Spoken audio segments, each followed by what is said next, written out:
बड़ी में हम सोच भी नहीं सकते, ख्याल से बाहर है। ये जो सांसें ले रहे हैं ना, और एक टाइम सजदा नहीं करते फिर भी मौज आ रही है, कोई दिक्कत फेफड़ों में नहीं है, हैं? 3 प्लेट बिरयानी हजम कर जा रहा, लीवर में कोई कमी नहीं, जितना खा ले 2 डकारों में हजम, पेट में कोई गड़बड़ी नहीं। क्या है ये? रब के एहसान है तुम पे। कितना प्यार बंदे से करता है यार। हम तो कलमा पढ़ते हैं, उसे तो वो भी बड़े प्यारे हैं जो कलमा नहीं पढ़ते।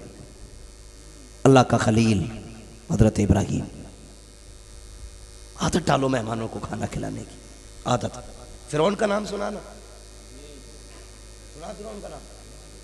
कौन था ये? अल्लाह सलामत रखे। बड़े बूढ़े लोग बोल रहे हैं, जवानों से गुजारिश है तुम भी थोड़ा सा दीन पढ़ लिया करो। अगर किताबें ना हो ना तो इन बड़े बूढ़ों के पास ही बैठ लिया करो। ये हमारी वो किताबें हैं जो चली गई तो किसी मार्केट से नहीं खरीदी जाएंगी। हाँ, और काम के बड़े बूढ़े तो अब कम पैदा हो रहे हैं। अब बड़े बूढ़े कई जगह पे नए नए बड़े बूढ़े हुए हैं ना, तो जवानों से ज्यादा बिगड़े हुए बड़े बूढ़े। मैं कई बड़े बूढ़ों को जानता हूं, जवानों से ज्यादा बिगड़े हुए। बातें सुनो तो गैरत आए। अगर ढंग के बड़े बूढ़े हो ना तुम्हारे गांव में बेटे, उनके पास बैठा करो। बड़े बूढ़ों में बैठने से अकल आती है, तजर्बा आता, शूर आता है। बैठा करो बड़े बूढ़ों में। फिरौन इतना बड़ा बादशाह के खुदाई का दावा, सजदे कराता था लोगों से। जो खुदा कहता था वो बचता था, जो इनकार करता मरवा देता था। लेकिन सुने, क्यों उसमें मुसीबतें नहीं आती थी? इतना बड़ा चैलेंज रब को, लेकिन मारा नहीं गया। उसकी वजह क्या थी? मुफस्सरीन लिखते हैं कि उसके दरवाजे पे रोजाना बेहिसाब लोग खाना खाया करते थे। रोजाना भूखों को खिलाने की वजह से आफते जमान जमीन और आसमानी से महफूज रहता था। फरमाया गया जिस दिन दरियाए नील में गर्क हुआ, उस दिन उसके यहां कोई खाना खाने वाला जोर से खाना खाने वाला नहीं था। मुफस्सरीन फरमाते अगर उस दिन भी एक बंदा भी खाना खाने वाला होता तो फिरौन को डुबाया नहीं जाता। सोच, भूखे को खिलाने में कितनी बड़ी राहत है रब की तरफ से। अगर खुदाई का दावा करने वाला भूखों को खिलाता है, अल्लाह उसकी रस्सी ढीली कर देता है, नहीं देता अज़ाब उसको। अगर हुजूर का कलमा पढ़ने वाले, दिनों रात अपने रब को आवाजें देने वाले, उठते बैठते हर सजदे में सुभान रब्बी अल-आला कहने वाले, ये भूखों को खिलाएंगे तो रब कितना प्यार करेगा। कभी नहीं सोचा हमने। हम ना खाना करते हैं ना कभी मैयत का भी, तो एक बंदा गेट पे बैठा दें, देखता रहिए बिना दावत वाला ना जा। हो ये होता है, बिना दावत वाला ना जाए। अरे यार क्यों दिल छोटा कर रहा है? बिस्मिल्लाह पढ़ के खिलाना और पाबंदी ना लगा। तुझे लगे कि बिना दावत के कोई आ रहा है, हाथ किसी का ना पकड़, अपना हाथ उठा अपने रब से कह, मालिक तेरा बंदा आया है, लाज तुझी को रखनी है। इतना क्या? फिर देख वो तेरी 10 लोगों के खाने में कैसे 20 की बरकत देता है। जितने लोग टोकिन और बिल्लों से खाना खिलाते ना, वो कुत्ते पिल्लों की तरह खिलाते, उसी तरह से उनके खानों की बरकतें उठ जाती। दस्तरखान वसी रखा करो। अल्लाह के खलील हजरत इब्राहिम की आदत थी, बिना मेहमान के कभी नहीं खाते थे। एक दिन 3 दिन गुजर गए, कोई मेहमान नहीं आया। जाके गेट पे खड़े हो गए, रास्ते में बैठ गए, कोई मिलेगा तो खिलाऊंगा। बंदा गुजर के जा रहा था, फरमाने लगे यार आ मेरा मेहमान बन जा। कहा क्यों? कहा मैंने 3 दिन से कुछ नहीं खाया और मेरी आदत है मैं मेहमान के बगैर नहीं खाता। 3 दिन से मेहमान नहीं आया। वो कहा था ना किसी ने, अल्लाह मेरे रिस्क की बरकत ना चली जाए, 2 रोज से घर में कोई मेहमान नहीं है, मेहमान नहीं है। तो कहने लगे कि मेरे यहाँ खाना खा ले। मैंने 3 दिन से कुछ नहीं खाया। कहा ठीक है। आया दस्तरखान पे बैठा, खाना लगा। जैसे ही उसने लुकमे के लिए हाथ बढ़ाया, अल्लाह के खलील ने कह दिया ठहर जा। कहा क्यों? कहा पहले मेरे रब का नाम ले फिर खाना खा। किसका? सारे बोले किसका? नींद तो नहीं आ रही ना? किसका नाम लेना है? रब का नाम ले फिर खा। उसने कहा कौन है तुम्हारा रब? आपने कहा अल्लाह। उसने कहा मैं तो इसको नहीं मानता, मैं इसको रब नहीं मानता, क्यों नाम लूं?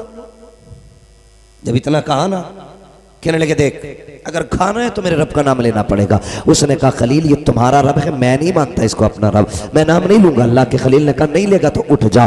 जैसी दस्तरखान से उठ के गया है, इतने में रब ने जिब्रील को भेजा, जाओ मेरे खलील से जाके कह दो खलील तुमने मेरे बंदे को दस्तरखान से उठा दिया है, खबरदार उस वक्त तक तुम खाने को हाथ ना लगाना जब तक जिसको नाराज किया है इसे राजी ना कर लो। अल्लाह के खलील उठते हैं, तोड़े तोड़े पीछे पीछे गए, जाके कहते हैं यार चलना। कहा किस लिए? कहा मेरे दस्तरखान पे चल, खाना खा ले। उसने कहा जनाब अभी तो धक्का दे के भगाया था, अब क्यों बुला रहे हो? कहा यार चल, मैं तेरे बगैर खा नहीं सकता हो।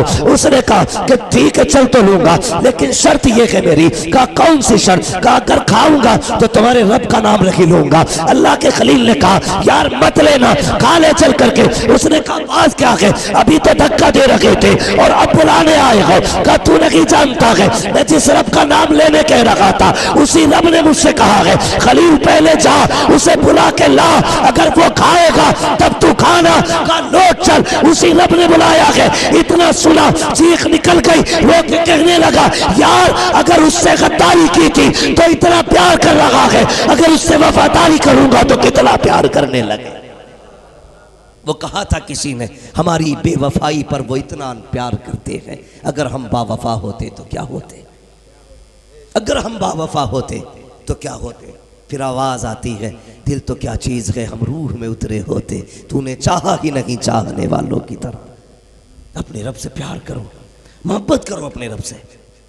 रब सिर्फ कहार नहीं, वो करीम भी है। वो इतना करीम है, इतना करीम है, कसम खुदा की। हुजूर की बारगाह में एक औरत आई, कहने लगी या रसूलल्लाह बच्चा नहीं मिल रहा है। थोड़ी देर में बच्चा मिल गया, कोई सहाबी ले आया, हुजूर ये बच्चा सुबह से घुमा था। माँ ना बच्चे को कभी चूम रही है, कभी चाट रही है, कभी सीने से लगा रही है। हुजूर बहुत गौर से देख रहे हैं, माँ रोती जा रही है, बेटे को चूमती जा रही है। मेरे हुजूर ने कहा सहाबा जी या रसूल अल्लाह, कहा इससे भी ज्यादा कोई प्यार करता होगा किसी से जितना एक माँ अपने बेटे से करती है? तो सहाबा इकराम की जबान से बेसाख्ता निकल गया, या रसूलल्लाह इतना तो कोई प्यार नहीं करता जितनी एक माँ अपने बेटे से कर सकती है। मेरे नबी ने कहा नहीं सहाबा, जितनी एक माँ अपने बेटे से प्यार कर रही है ना, रब ऐसी 70 माओं से ज्यादा अपने बंदे से प्यार करता है। 70 माओं से ज्यादा अपने बंदे से प्यार करता है। यार वो करीम नहीं है? उसने मिट्टी के अंदर दफन कराया हमें, मिट्टी के अंदर। कितनी इज्जतें उसने बख्शी, सोच भी नहीं सकते हम कितनी इज्जतें बख्शी। मरे तो उसने हमें खिंचड़वा के खूर पर नहीं डलवाया, खिंचवा के कपड़े नहीं फटवाए, रस्सी बांध के पैर में कुत्ते की तरह घूर पे नहीं खिंचड़वाया। उसने कहा कंधे पे उठा, मेरी तखलीक का शाहकार है ये वो है जिसे मैंने दस्ते कुदरत से बनाया, कंधे पे रख। उस्ताद भी है तो कंधा लगाने पे आज फख्र कर रहा है, पीर भी है तो मरीज के कंधे को आज जनाजे को कंधा दे रहा है। कितनी इज्जत है तुम्हारी रब ने बढ़ाई मरने के बाद। जितने थे आज सारे पीछे खड़े गए, तू सबके आगे लेटा है। आज तुझसे आगे कोई नहीं, तू सबसे आगे। भूल गए अपने रब को। उसने फिर कितनी इज्जतें दी। मालिक लौट दे, कहा ना, प्यार से उतारना, मेरी तखलीक का शाहकार है। कहा दो नीचे उतरो, दो ऊपर, एक बीच में रहे, कम से कम 5 बंदे रहे। इसे संभाल के इतनी आसानी से रखना कि इसे झटका महसूस ना हो। ये इज्जत नहीं दी रब ने? सोचो तो सही। मालिक अब ऐसी मिट्टी डाल दे? कहा नहीं, ये कोई कुत्ता नहीं है जो मिट्टी में दबा दो तख्ते लगा, इसके कफन पे मिट्टी ना गिरने पाए, इसके चेहरे पे मिट्टी ना गिरे। तख्ते लगा, संभाल के बंद कर। जैसा दिया था वैसा ले रहा हूं, जैसा दिया था वैसा ले रहा हूं। तख्ते लगाए, मिट्टी डाल दी। या अल्लाह अब क्या करना है? कभी ना जा, ठहर जा, इतनी देर ठहर जितनी देर में एक ऊंट ज़िबा करके बोटी काट के उसकी तकसीम की जाए। लेकिन रुकता है कोई? हमें तो फिक्र रहती बिरयानी ठंडी ना हो जाए, बोटी ना चपर जाए। हराम का आ रहा है, दाढ़ को लग गया है ना। सुन्नियत और बरेलवियत कह करके यही रोटी सबसे ज्यादा खाई जा रही है। गैरत आनी चाहिए हमारी कौम को। जो खाना परदेसी और मुसाफिरों के लिए था वो खाना पड़ोसी खा रहे। जो गरीबों का था उसे अमीर गलत तक निकल रहे। ये इस्लाम नहीं है, ये इस्लाम नहीं है। हैरत होती है यार, जिसके घर बिरयानी खा रहे हो कैसे हालत उसे उतर जाती है। देखना उसके घर में बेटी किसी कोने में, जब से बाप की मैयत की खबर आई है अभी तक बेटी को होश नहीं आया। तुझे बिरयानी सोच रही है? देख जब से शौहर की मौत की खबर आई है अभी तक बेवा की आंख का आंसू नहीं सूखा। तुझे बोटियां नोचने की पड़ी है। इंसान है कि गीते हम बोटियां तोड़ने के लिए मैयत के इंतजार करते हैं। ओ भाई किसी गरीब पे बोझ ना बनना। बेटियों के लिए सबसे बड़ी कयामत यह होती है कि बाप चला जाए। बीवी के लिए सबसे बड़ी कयामत यह है कि शौहर चला जाए। उनकी कयामत को मजीद कयामत न बनाना। जिनके पैसे इलाजों में खर्च हो गए हैं उनके पैसे बिरयानियों में न लगवाना, उनके पैसे पौर में रोटी में न लगवाना। अगर तू वाकई बरेलवी है और तुझे पता चला ये जो बच्चे छोड़ के गया है बड़ा गरीब था, 1000 रुपए जेब में डाल, जा के पूछ इसका यतीम बेटा कहाँ है, यतीम बेटी कहाँ है। किसी कोने में यतीम रो रहा होगा, जा सीने से लगा सर पे हाथ रख, 1000 रुपए जेब में डाल दे, कह दे बेटे जाके चुपके से माँ को दे दे, अगर कोई भूखा आए उसको इस पैसे से रोटी खिला दी जाए। खुदा की कसम कोई राजी हो ना हो, मदीने वाला तेरे आने से राजी हो जाए। समझ रहे हैं ना मेरी बात? ये काम करें, मैयतों की रोटियां खत्म करें, जो जिसका हक है वो उसी को दिया जाना चाहिए। एक इमाम मुझसे फोन करके कह रहा, कहने लगा जी हम क्यों ना खा सकते मैयत की रोटी। मैंने कहा यतीम है। कि नहीं इमाम हूं, मैंने इमाम है तो मोहताज है। नहीं मैं कब्र खुदवा रहा था। तो क्या मजदूरी लेगा रोटी में? ये सवाब के काम है। कब्र खोदना, गुस्ल देना, कफन पहनाना, कब्रिस्तान तक ले जाना, कब्र में उतारना, मिट्टी देना, ये सवाब के काम है, ठेका नहीं है तेरा। तो भाई बचिए और कोशिश कीजिए हलाल के लुक़्मे दाड़ों को लगें, वरना पुश्ते खराब हो जाएंगी। पुश्ते कोई तावीज़ नहीं सवार पाएगा। इसलिए हलाल की रोजी खाइए, जो गरीब का हक है वो खिलाइए गरीबों को, जो हमारा है वो हम खाएं, जो गरीबों का है वो गरीब को खिलाएं। समझ गए ना मेरी बात? अरे समझ गए भैया। बचे इन चीजों से, अपने आप को रोकें, इन सारी चीजों से बचाव करें, अल्लाह को राजी करें। वो कितना करीब है। वो देखो यार रुपये को, उसका निजाम देखो। मर्दों को कितने कपड़े लगते हैं कफन में? कितने बोलो? 3 कपड़े ना? माशाल्लाह, जो बोले अल्लाह उन्हें सलामत रखे। जिन्हें याद ना हो आज याद कर लो, कितने कपड़े लगते हैं मर्द को? नौजवानों कितने? तुम्हें ये तो पता 3 पीस में कितने कपड़े होते हैं, 4 पीस में कितने होते हैं, ये नहीं पता कफन में कितने होते हैं। जिस मार्केट में तेरा 4 पीस बिक रहा है ना, उसी मार्केट में तेरा कफन भी बिकता है। फर्क ये कोट तू खरीद के लाएगा, कफन तेरा पड़ोसी खरीद के लेके आएगा। ये भी जान, अगर 4 पीस 3 पीस कैसा होता है तो ये पूछ कफन भी कैसा होता है, जानना चाहिए। हर बेटी को पता है आज के दौर का फैशन और मॉडर्न सूट कौन सा चल रहा है। अभी ईद पे पता नहीं कौन सा सूट चला था बाबा, सब में उसी के फोटो। और इतना बेढंगा मैंने देखा कसम से, उसे देखते हुए घिन लग रही थी। लेकिन अकलें भी कहां होती है? एक नाक कटवा ले तो सब कटवा लेंगी, सब उसे ही खरीदे चल रही। मैंने ये क्या बोले सबसे ज्यादा ये बिक रहा है। मैंने कहा अकलें मारी गई है मेरी बेटी। तुझे ये तो पता है मार्केट में सबसे ज्यादा चलने वाला सूट कौन सा है? तुझे पता है तेरी कफन में कितने कपड़े? ये मैच तो जानती है कि सूट पे कौन सी चूड़ी लगेगी, ये भी जानती है कि कब्र में कौन सा चेहरा हुजूर को दिखाना है। बताना। बेटी ससुराल से चलती है, सर पे कुरान रखा जाता है, कभी दिल में भी कुरान लेके आई? अब्बा कहता बेटी कुरान के साए में जानी है। कुरान कहता मालिक किस कौम में भेजा जिसमें सुबह से गाने बज रहे थे, मैं याद नहीं आया? नाच हो रहा था, मैं याद नहीं आया? जब तमाशे हो रहे थे मैं कहां था तब? अब जब बेटी चलने लगी है तब मैं याद आया। डरो, सिर्फ बेटियों के सर पे कुरान न दो, बेटियों के दिलों में कुरान दो, ताकि ये ससुराल जाए इनके कदम के साथ। सिर्फ इनका कदम ना हो बल्कि कदम के साथ रब का करम भी होना चाहिए। लेकिन अब्बा सोचता सर पे रख देंगे सारी बरकतें ले जाएंगे। याद रखना मेरी बात, बेटियों को कुरान सिखाओ। बेटियों को अल्लाह ने कितनी इज्जत बख्शी। कितने कफन है बेटियों के, कितने कपड़े कफन में? अल्लाह सलामत रखे माशाअल्लाह। कितने? 5 कपड़े ना, 5 है, मर्द के 3 है। वो भी इंसान, ये भी इंसान, बराबर में भी काम चल सकता था ना। 3 में भी कफन हो सकता था औरत का, लेकिन 5 क्यों बनाए गए? रब कहता है तूने अपनी इज्जत नहीं जानी, लेकिन मैं जानता हूं तेरी इज्जत कितनी करनी चाहिए। मैं रब हूं, मैं इज्जतों वाला हूं, मैं शान वाला हूं। या अल्लाह क्या क्या देना? एक सीना बंद एक्स्ट्रा कर दो, दूसरी ओढ़नी दे दो, 5 हो जाएंगे। या अल्लाह ये किस लिए? बाल छुपा दो इसके। मालिक मैंने फला शादी में देखा था, वहां तो इसके सर पे दुपट्टा ही नहीं था। बाजार में थी तब भी दुपट्टा नहीं था, शादी में थी तब भी दुपट्टा नहीं, वलीमे में थी तब भी दुपट्टा नहीं। मौलवी तो पागल लगते हैं ना, भोंकते। मर के देख, जब बालों के जरिए जहन्नम में लटकाई जाएगी तब पता चलेगा मौलवी का ख्याल सच्चा था या तेरा ख्याल सच्चा। कोई फर्क नहीं पड़ रहा बेटियों। गैरत की बात नहीं है, हमारी बेटियां गैर मुस्लिमों के साथ भाग रही, इतनी बड़ी गैरत की बात है, शर्म आनी चाहिए। मैं तो कहता हूं ऐसे परिवारों को डूब के मर जाना चाहिए जिनकी बेटियां चली गई। लोग कहते हैं बाप का क्या कसूर? मैं कहता हूं बाप ही का कसूर है जो बेटी बिगड़ी है।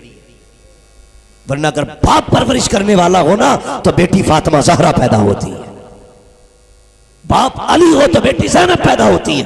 तो उससे किसने कह दिया बाप की गलती नहीं है? बेटी बिगड़ी है तो बाप का कसूर है। अब पूछा जाएगा कयामत में, हाँ गिरबान पकड़ पकड़ के पूछा जाएगा, बता ये क्यों हुआ ऐसा? जवाब देना पड़ेगा तुझे, नहीं देगा खाल उधेड़ी जाएगी। कर ले मौत जितनी करनी है। ये इस्लाम है, आवारगी का मजहब नहीं। अगर मुसलमान बनना है हदों में रहना पड़ेगा, लिमिट में रहना पड़ेगा, खाल में रहना पड़ेगा। बाहर निकलोगे तो खैरियत नहीं है। एक लम्हा इस्लाम की हद से बाहर नहीं निकल सकते आप, एक लम्हा नहीं।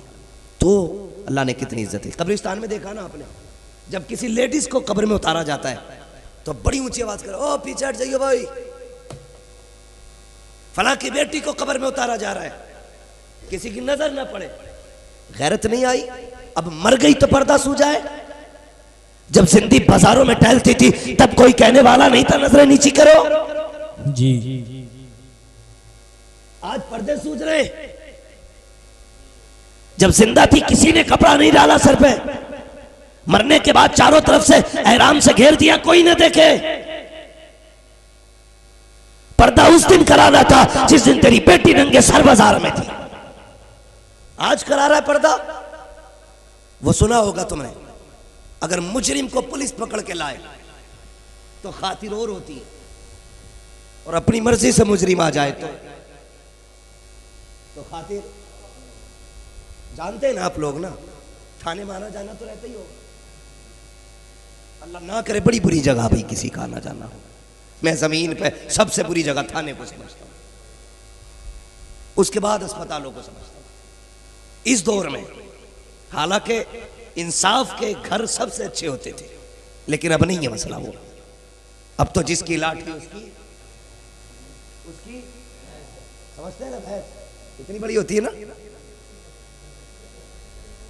अच्छा बहुत बड़ी होती है। अच्छा हाँ। तो सुने मेरी बात बहुत गौर से। तो एक मुजरिम वो होता है जो अपनी मर्जी से आए, एक होता है जिसे पकड़ के लाया जाए।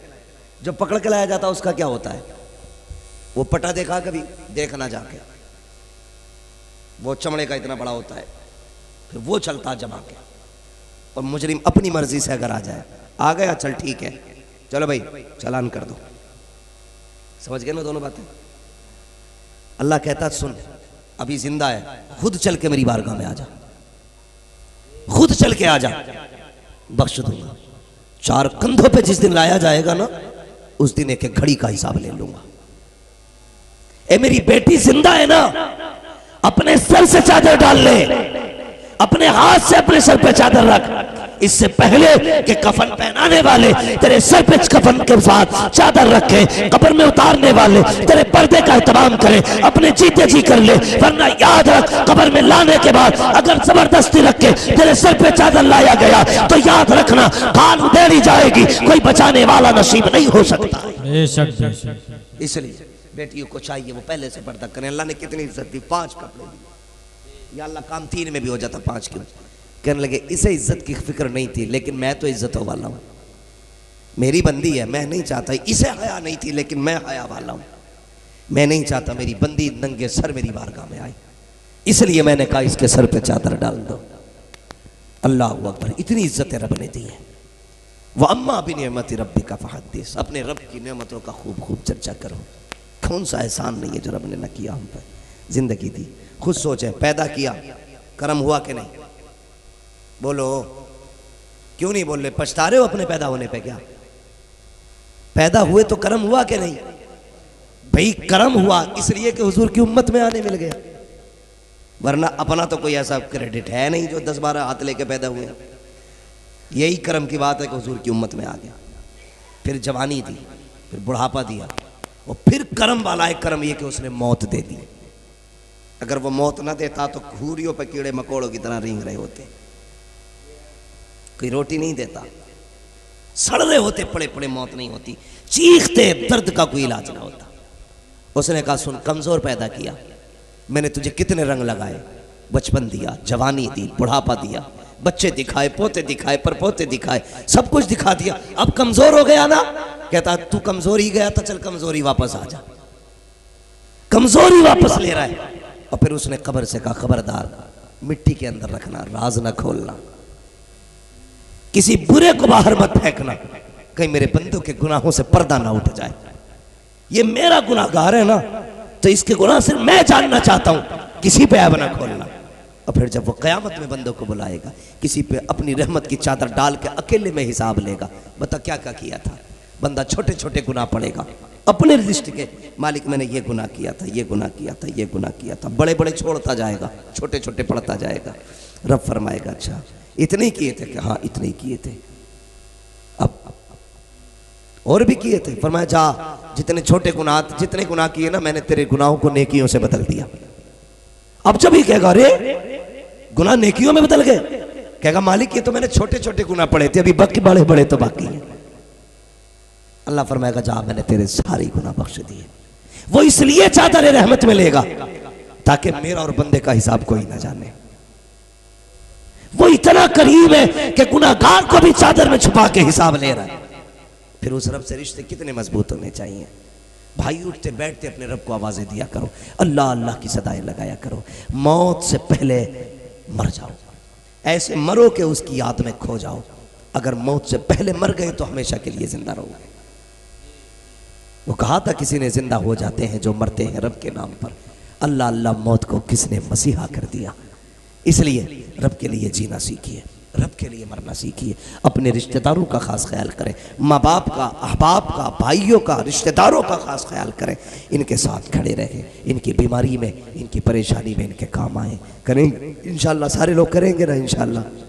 माँ बाप की इज्जत करेंगे, जिनके चले गए हैं वो कब्रिस्तान जाके उनके लिए दुआ करना।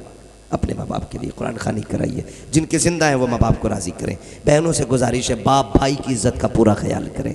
इन्होंने बड़ी मेहनत से तुम्हें पाला है, इनकी टोपी, इनकी पगड़ी, इनके दामन पे दाग नहीं आना चाहिए। अगर तुम्हारी वजह से बाप के दामन पे दाग आया, ऐसी बेटियों के जिंदा रहने से मर जाना अफजल है, मर जाना बेहतर है, जो बाप की शर्मिंदगी का सबब बने, जो बाप की जिल्लत का सबब बने। अल्लाह ताला हम सब की बेटियों को माँ बाप का फरमाबरदार बनाए। मौला करीम हम सबको हुजूर के सच्चे आशिकों में कबूल फरमाए। मौला करीम इस महफिल को कबूल फरमा, और आज की रात के सदक़े, इस महफिल के सदक़े मरहूम के तमाम सगाइर और कबाइर गुनाहों को माफ़ फरमा, बस जो हुए अगलात उनको माफ़ फरमाए। रब कायनात, जिंदगी ने दिया साथ, फिर होगी मुलाकात, चमन रहा, फूल खिलेंगे, जिंदगी रही, फिर मिलेंगे। मुसाफिर हैं हम भी, मुसाफिर हो तुम भी, किसी मोड़ पर फिर मुलाकात होगी। फ़कीरान आए सदा कर चले, सदा खुश रहो ये दुआ कर चले। सारे लोग कलमा शरीफ पढ़ लीजिए, ला इलाहा इल्लल्लाहु मुहम्मदुर रसूलुल्लाह व मा अलैना इल्लल बलाग। अस्सलामु अलैकुम व रहमतुल्लाहि व बरकातुहू।